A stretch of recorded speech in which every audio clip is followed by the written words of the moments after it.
First off, thank you to Michael, thank you to Bill, thank you to Lone Star College University. I really appreciate the opportunity to be here.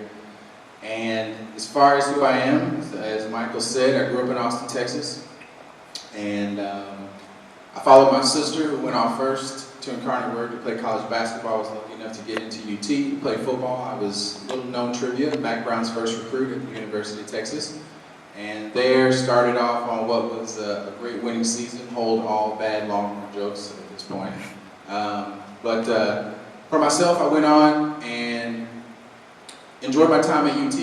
And quite honestly, with an excellent education from the University of Texas, I was able to put into perspective some of the things and use some of those to go on to the Green Bay Packers and fight my way onto the team as it was at the time, and turn that into what ended up being a 6-year career, which in the NFL is a pretty good shot.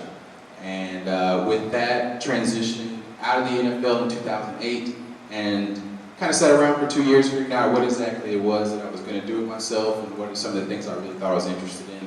And it turned out that the Greater Houston Partnership was a tremendous opportunity to start doing the thing I like most, which is interact with businesses. Professors, I would say, absolutely, of course.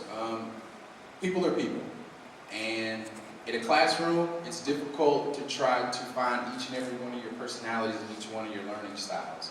What I regret most about college is that I didn't interact more with my teachers. I didn't spend as much time as I had available to go after class and go up and shake that teacher's hand, because again, teachers are people. They are regular people just like you, and if you don't spend any time getting to know them, they're probably not going to spend a whole lot of time getting to know you and how it is you want to learn and what it is that's important to you. But had I believe, had I spent more time engaging my teachers, that I would have gotten more out of my college experience. And you only get one, generally speaking. So I would say first, behavior is extremely important. You decide what you're going to do at work every day. And the biggest failure you can have, or one of the biggest problems you can have when working, is to let other people dictate your attitude. And a lot of people allow that to happen, that they come to work and someone says something to them, and now they feel a certain way. The truth is, no one can make you feel a certain way. You have to let them. And so behavior, again, when you're at work and you're going to be judged, and you're going to be watched, and you're going to have people that are going to be checking up on you and poking at you, it's very important to decide what you want to be way before you get there. There should be an ending in mind when you approach, or else there's probably not going to be a good pathway to get you to where you're going to end up if you don't know where you're going. The other two, inspiration, I would say, in the same vein of deciding what you want to be, I guess overall it just amounts to me that everything comes from inside. And waiting on someone else to either inspire you or tell you the best thing to do, it's great, of course, to get advice from as many people as you can, but at the end of the day, you have to sit down and you have to decide what you want based on the information you have available, and never stop seeking information. The same is true in professional sports, and it plays itself out in the sense that the agreement that doesn't need to be said out loud in professional sports, regardless of what it is that you're going to get better every year. And if you don't get better every year, I'm going to do you the favor of firing you and allow you to go do something else. Because here, the only option is for you to constantly be improving upon whatever skills you had last year. I need you to bring me one more next year. And if you can carry that over to your life, then you will never be shortchanged for opportunities, because you're always looking for a way to improve yourself, and that will instantly separate you from everybody else in the pack who's happy with the status quo.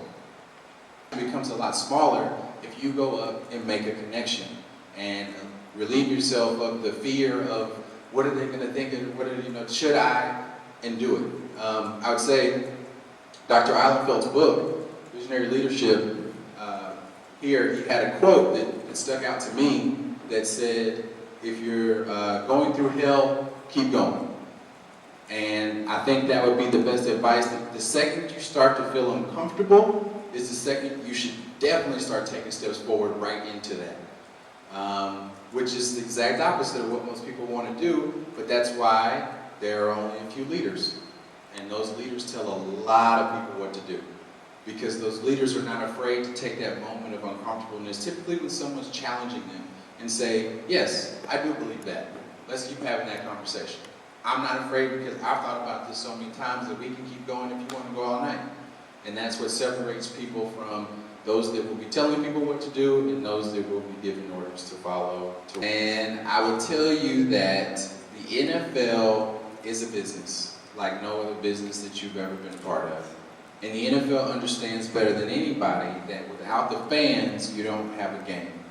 The reason players get paid $20 million, $30 million, $40 million, or a couple $100,000 to play a very difficult game, but a game nevertheless, is because of advertisers and because those people want, there's enough people watching the game that there's somebody else who wants to pay to be seen while you're watching. And so rightfully so, the NFL is making some changes to protect players. My personal opinion, I play defense and I play linebacker. And I assume you know what that means, which means I'm not necessarily in favor of all the things they're doing to limit contact. I would agree with some of the players that said the helmet rule makes it, what am I supposed to do? Am I supposed to take his legs out? You know, it's that sort of idea. So I personally think this is a new thing. This is a great thing that they're being concerned about it, and it will wave a bit and it'll land right. I think that there's too many people that are, get your education. Finish both of those degrees, put those in your pocket before you take off for something that is very unpredictable. I got just enough fame to see a lot of people who either wanted to be, were, or used to be actors in that sort of lifestyle. It is hit and miss. It's very much like pro sports. 6 years was a long career. 6 years is not a long time. It was very important that I had some skills past being able to run fast and jump high that I could apply to working when I'm 30, 40, 50, 60 years old and being able to make a living. And in my case, one of the really important things to me was my family and starting a family. And so I balanced what it required to play football to what I wanted out of life overall. And for me, the right balance was, okay, I don't want to play so long that I'm not going to be able to walk later because I want to have a son and play football with him.